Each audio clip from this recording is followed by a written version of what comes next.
Lilinguas.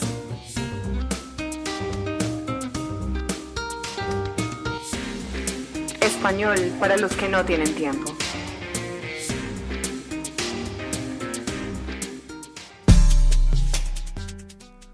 Hola, bienvenidos a nuestro canal de podcast de Español Móvil.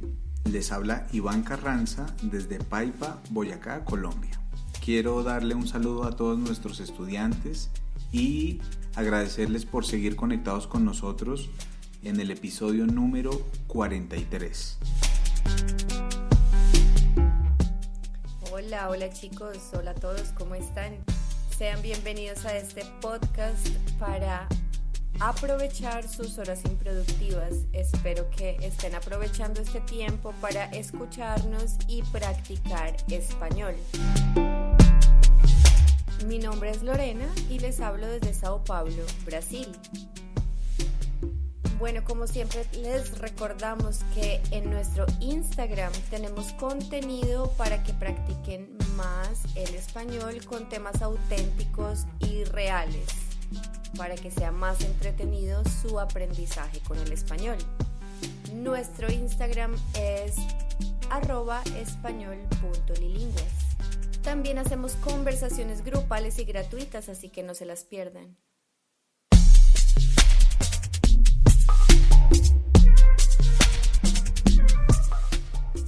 Bueno, Lorena, este es nuestro episodio número 43. Quiero hablarle un poco de un artículo que estuve leyendo sobre una entrevista del periódico El País y se llama El racismo es el motor del mestizaje en México. Entonces es una investigadora mexicana que es socióloga. Mónica inicia su conversación diciendo que le preocupa un poco cómo su sobrina de 10 años tiene que aprender en la escuela sobre el sistema de castas, que es el sistema que usaban en la colonia para diferenciar entre una clase y otra clase de la comunidad que vivía junta, ¿sí? Entonces la pregunta que se hace ella es ¿cómo le hablaremos a los niños y niñas del racismo y cómo promovemos la igualdad? Porque ella manifiesta que es muy delicado y que tantos años desde la colonia continúa el tema del racismo muy influyente en nuestras sociedades latinoamericanas. Sí, es increíble pensar que es un tema que no se ha superado, ¿no? Hace poco existió un evento que pues fue bastante fuerte en los Estados Unidos con un tema del racismo, del que surgió una campaña con el nombre Las vidas negras importan. Aquí en Brasil pues también está muy presente no solo porque haya grandes eventos o grandes manifestaciones, pero pues se puede sentir mucho en el día a día, ¿no? En temas simples. Estuve yo también leyendo un artículo más relacionado a Brasil. Hablaban, por ejemplo, de una situación en la que un niño indígena o un bebé indígena no puede ser matriculado con su nombre indígena, porque únicamente es permitido nombres en el idioma oficial del país, en el idioma portugués. Qué terrible. Entonces, pues, este tipo de reglas que tiene la comunidad hace que superar el racismo sea más lento, porque culturalmente en nuestro cotidiano y en nuestro día a día no encontramos argumentos para sentirnos todos iguales. Sí, y pareciera que las sociedades van evolucionando y van dejando atrás esto del racismo o los rezagos de la esclavitud y de la colonia, que fue hace mucho tiempo, 300 años, 500 años, pero en realidad continúa existiendo y creo que es algo que debe empezar como desde casa, porque por más que se hagan estrategias con las administraciones de los países, pues si no se inicia desde casa, es más difícil combatirlo. ¿Qué opina? De acuerdo, sí, también en las escuelas, ¿no? Pero es un tema de cultura y de educación, que siempre cuando hablamos de cultura y educación, bueno, es un tema complicado para cambiar nuestras costumbres, cambiar nuestros comportamientos. Es algo que lleva tiempo y que no es tan fácil de dirigir, ¿no? Por ejemplo, en este artículo que usted compartió conmigo, esta señora socióloga, Mónica Moreno, también resalta el tema de ser una mujer negra o una mujer indígena, porque ahí se mezclan varios tipos de discriminaciones. Sí, aquí ella dice que para las mujeres es una carga doble, como usted lo dice, porque además de todo, no solo mujer, sino además es negra o indígena. Sí, dice, las mujeres tienen que ser bellas y hermosas, y lo bello jamás es reconocido como lo moreno, ¿sí? Jamás es reconocido como lo negro. Entonces son unos estereotipos que tenemos que trabajar en vencerlos.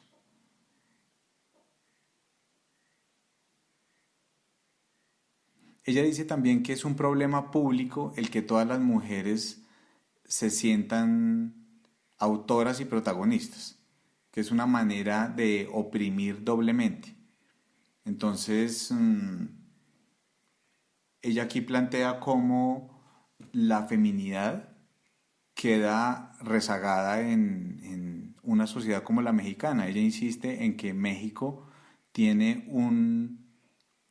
una discriminación y un machismo muy fuertes que persiste con mucha fuerza, y por eso ella trabaja en todos estos estudios muy juiciosos, que plantean un cambio de mentalidad para manejar el racismo y cómo indicárselos a nuestros hijos. Y en Colombia, ¿usted cómo ve? Creo que usted hizo alguna pequeña investigación sobre, sobre una campaña contra el racismo en Colombia. Sí, yo estuve buscando porque recordé de una campaña de hace unos años. Entonces estuve buscando cómo las mujeres son maltratadas o hay maltrato intrafamiliar, pero muchas veces es asociado a las personas o a las comunidades de bajos recursos. Pero esta campaña lo que proponía era en la televisión, en horario estelar, proponía que era necesario desvelar que no solamente las clases bajas y menos, digamos, preparadas académicamente tenían ese problema, sino que las clases altas, ¿sí? La gente más pudiente también tenía ese problema y de una manera muy fuerte. Sí, entonces este tipo de investigaciones como que nos ayudan mucho a ver una realidad que tal vez no vemos todos los días o que está camuflada.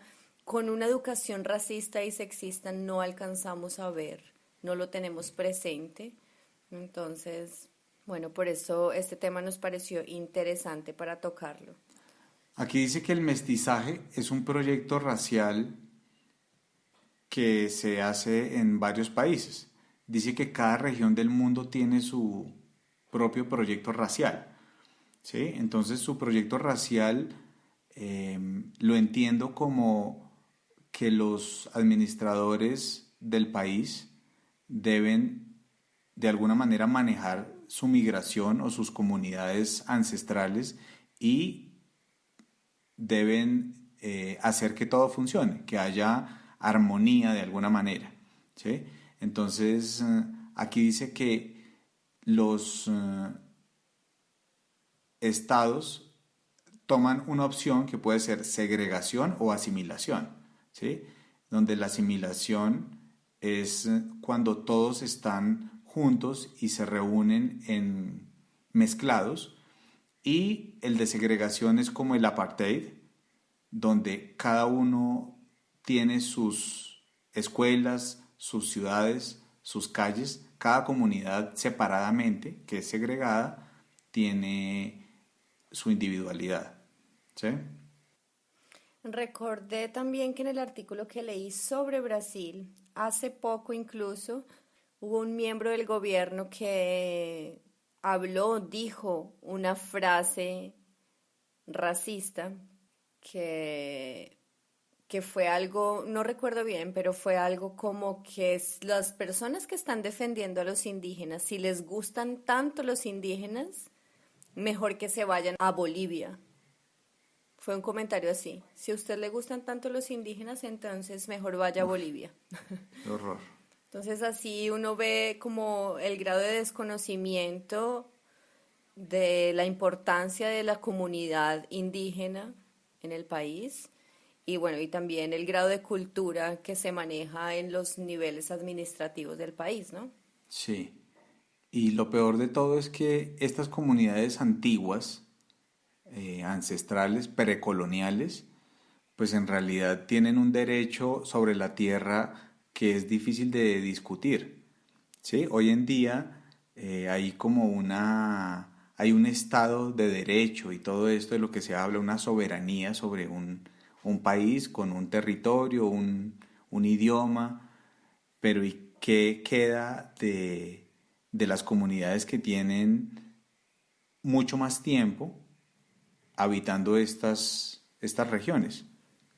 ¿Sí? Es difícil de discutir.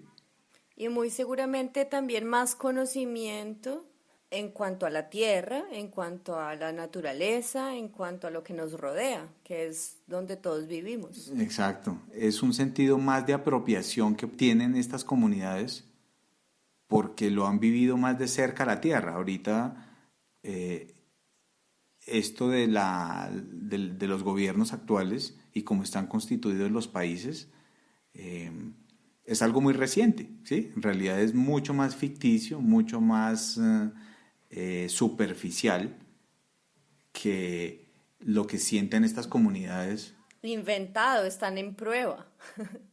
Está Se en está prueba, probando exacto. Esto está en y prueba, no está funcionando muy bien. sí, y se desconoce completamente que estas comunidades siguen existiendo, ¿sí? Habría que ver qué tanto guardan de la filosofía de la tierra, ¿sí? Del acercamiento a la madre tierra hoy en día, porque ha habido muchas generaciones que, digamos, se han tergiversado en sus mentes por estas nuevas iniciativas, ¿no? Nuevas es un decir porque pues como país, como países, como naciones, es nuevo. ¿Mm? Bueno, quería dejarles con unas frases que dentro de nuestra investigación surgieron de un grupo de activistas, músicos, artistas mexicanos defendiendo estas comunidades indígenas y decían que algo muy interesante del legado que todavía nos dejan los indígenas es esta frase: amar sin poseer, acompañar sin invadir y vivir sin depender. Son cosas que hemos aprendido de ellos. Sí, y la idea sería que no pasaran de largo, ¿sí? Que se quedaran un poco con nosotros y nos hicieran pensar y reflexionar eh, sobre nuestra manera de vivir actual, ¿sí? Eso, muy bien.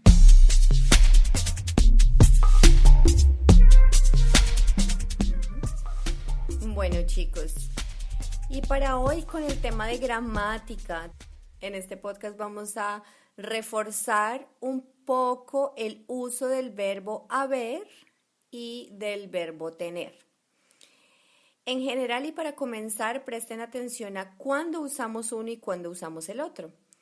El verbo haber se usa cuando queremos notar existencia. Existe, entonces hay. Se escribe H-A-Y. Hay.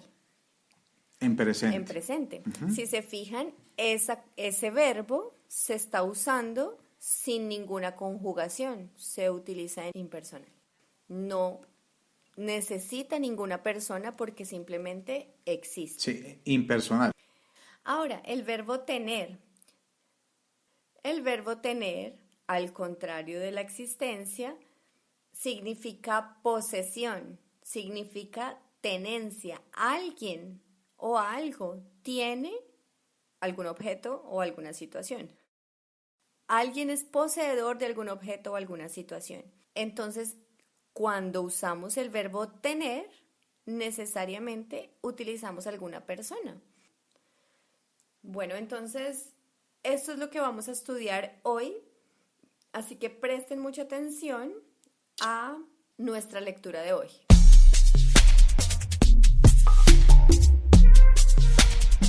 Entonces, hicimos un extracto de la entrevista del diario El País, el de Mónica Moreno, el de la socióloga, y los vamos a trabajar acá con el enfoque en el verbo que ya hablamos. Entonces hay 2 párrafos. Primero, pregunta. En su investigación habla sobre el papel que juega el mestizaje y lo que en la historia de México en algún momento, hace siglos, se definió como un sistema de castas. El tema del mestizaje es muy importante para poder comprender cómo funciona el racismo en México. El mestizaje es el proyecto racial mexicano. Cada región del mundo, cada país tiene su proyecto racial.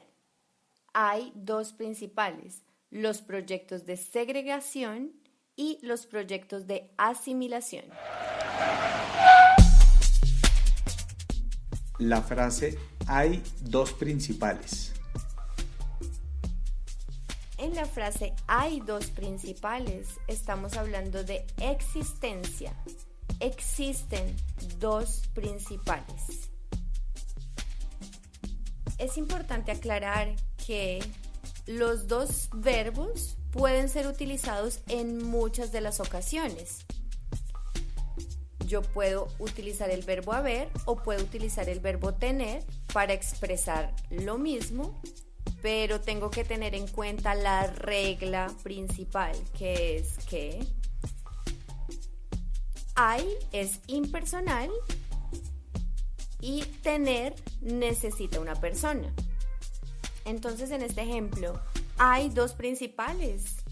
Estoy hablando de existencia sin persona, impersonal. Pero yo puedo expresar esa frase de otra manera con el verbo tener. ¿Cómo quedaría esa frase, Iván, con el verbo tener? Sí, Lorena, sería se tienen 2 principales. En vez de hay 2 principales, se tienen 2 principales. Este verbo en este caso está conjugado en la tercera persona y se usa se como un pronombre neutral. Pero en realidad el verbo está conjugado porque se escribe tienen. Tienen es el verbo tener conjugado en la tercera persona. Entonces, hay 2 principales, el proyecto de segregación y el proyecto de asimilación. Los proyectos de segregación es como en Estados Unidos, como en Europa, como el apartheid, que es dividir a la gente. Cada quien tiene sus escuelas, sus zonas, sus ciudades, sus calles, sus vidas separadas. Y no hay una intención de que se junten. La frase hay una intención de que se junten. Esta frase está usando el verbo haber de manera impersonal. Pues dice, no hay una intención. Es lo mismo que decir, no existe una intención. Sí. Como siempre, podemos decir esta frase utilizando el verbo tener. ¿Cómo quedaría esa frase, Iván? No se tiene una intención de que se junten. Perfecto. Ese proyecto no es el de América Latina, ni el de México. En México tenemos un proyecto de asimilación. La frase tenemos un proyecto. En la frase tenemos un proyecto. Fíjense que estamos hablando en México. Cuando decimos en México, estamos localizando, estamos dando una persona. Entonces, en México tenemos. En México tenemos un proyecto. Es el verbo tener conjugado en la primera persona plural. También podemos usar en este caso el verbo haber. ¿Cómo quedaría esa frase, Iván? Sería así. En México hay un proyecto de asimilación. En México hay un proyecto de asimilación, que es mezclar para hacer una sociedad homogénea. Y lo que por un lado puede parecer como positivo de vamos a ser todos iguales, lo que hace es que también está diciendo vamos en un proceso de limpiar las cosas que no nos gustan. Es decir, no nos gusta lo indígena, la lengua, lo negro.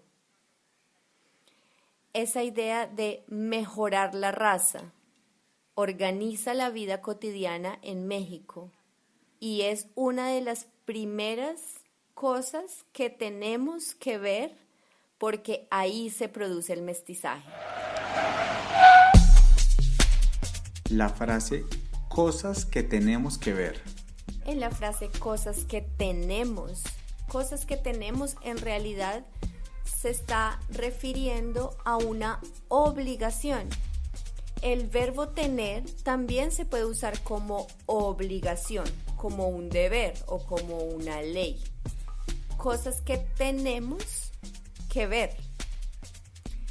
Claro que también podemos decir esta frase de manera más general o impersonal, también con el verbo tener. ¿Cómo quedaría esta frase? Con el verbo tener también podemos decir cosas que se tienen que ver. Es decir, que el verbo conjugado tenemos y el verbo conjugado se tienen. Los dos están hablando de obligación. Sí, correcto. Esas ideas coloniales van definiendo esta manera de hacernos pensar que vamos por el camino de igualdad, pero en realidad pasamos por encima de nosotros mismos, de nuestra gente y nuestro pasado.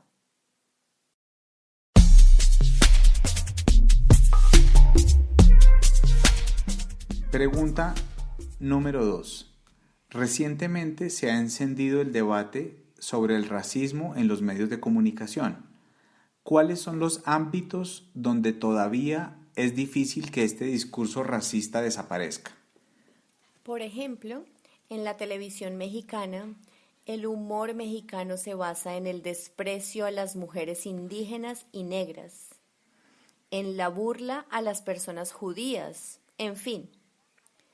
Definitivamente es un cuestionamiento hacia la creatividad y las posibilidades que tendrían los medios de comunicación si tuvieran una agenda antirracista más amplia y más crítica. La frase las posibilidades que tendrían los medios. En esta frase estamos utilizando el verbo tener, pero en futuro, un futuro hipotético, un futuro de subjuntivo. Las posibilidades que tendrían los medios. Claro, esta frase también la podemos decir con el verbo haber. ¿Cómo quedaría esa frase, Iván? Sería las posibilidades que habría en los medios. Entonces, habría es impersonal, pero ¿qué tendrían? Es personal porque está conjugado con una persona, la tercera persona. Pero pareciera que les da miedo, como si no hubiera más allá. Hace falta dar el paso y ver cómo va a responder la gente, que no es necesariamente de una forma negativa. Todos ya estamos hartos de los estereotipos. Yo ya estoy harta de los estereotipos. Y no es culpa necesariamente de los medios. Venimos de una cultura visual en la que ciertos modelos blancos de esta idea aspiracional han estado presentes desde hace siglos. Hay muchas conexiones que hay que empezar a hacer para iniciar a desbaratar, porque primero tenemos que notarlos y no hay que tener miedo a esas conversaciones. Entonces, la primera frase de esta parte es: hay muchas conexiones. En la frase hay muchas conexiones, estamos hablando de existencia impersonal. Aquí viene un tip importante y es que siempre que puedo utilizar existe, la palabra existe. En ese caso puedo sustituirla por hay. Cuando existe, hay. Esta frase también la podemos decir con el verbo tener. ¿Cómo quedaría, Iván? Se tienen muchas conexiones. O también, como usted lo ha dicho, existen muchas conexiones. La siguiente frase. La segunda frase es que hay que empezar a hacer. ¿Qué hay que empezar a hacer? En este caso, ese hay se está refiriendo a una obligación, a un deber. Es algo que hay que hacer. Por supuesto, también podemos usar el verbo tener. ¿Cómo quedaría el verbo tener para hablar de obligación, Iván? En ese caso sería que se tienen que empezar a hacer. Que se tienen que empezar a hacer, ese verbo tener conjugado con la tercera persona. La tercera frase de esta parte es: tenemos que notarlas. Tenemos que notarlas. También estamos utilizando el verbo tener para hablar de obligación. Esto quiere decir que con el verbo haber también podemos hablar de obligación. ¿Cómo quedaría esa frase con el verbo haber, Iván? Sería hay que notarlas. Perfecto. Y la cuarta frase de esta pequeña sección es: no hay que tener miedo. No hay que tener miedo, está hablando exactamente de la misma obligación. No hay que tener miedo. También podemos utilizar entonces el verbo tener para hablar de la misma obligación. ¿Cómo quedaría? Sería: no tenemos que tener miedo. Así parezca redundante, pero se usa así. No tenemos que tener miedo. Y ese verbo tenemos es el verbo tener conjugado en la primera persona plural.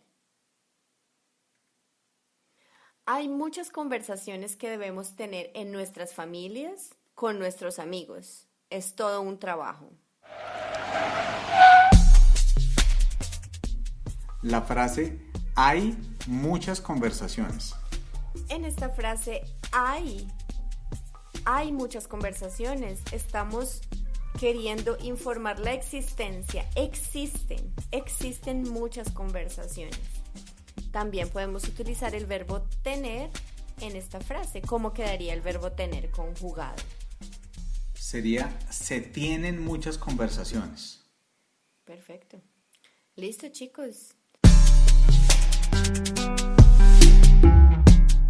Bueno, chicos, nos pareció muy interesante este tema porque queremos traer también esa conciencia del otro, esa conciencia de que todos estamos en el mismo lugar, con los mismos derechos y que nos podemos amar y respetar a todos por igual. Me gustaría que se preguntaran cómo ustedes viven el tema del racismo en su país, en su región o con sus amigos y familiares. ¿Cómo se sienten ustedes al respecto de la integración de los indígenas, de la raza negra o de cualquier otro tipo de característica que puede ser un tema de discriminación? Entonces esperamos todos sus comentarios. Sería muy productivo que utilizaran este tema tan relevante para nuestro progreso como sociedad y aprovechen y practiquen español. Estimados oyentes, quiero contarles que insistentemente nos han pedido alguna transcripción de nuestros podcasts, de nuestros episodios, y en esta oportunidad vamos a compartir con ustedes la transcripción de la parte que analizamos a través del Instagram. Entonces, por favor, déjennos saber a través del Instagram y les devolvemos el texto para que lo puedan disfrutar, puedan aprender más de lo que hemos dicho y asociar más el audio con el texto.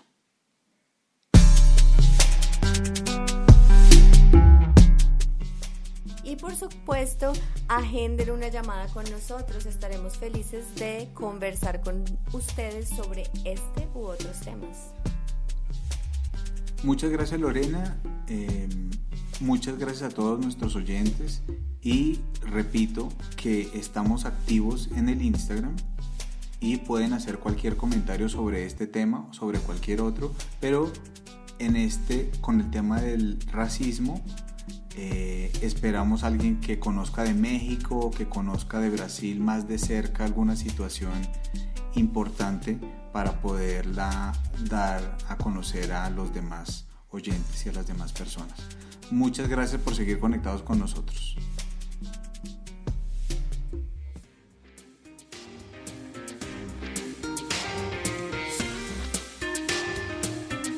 Agenda una llamada con nosotros y conquista hoy América Latina hablando español.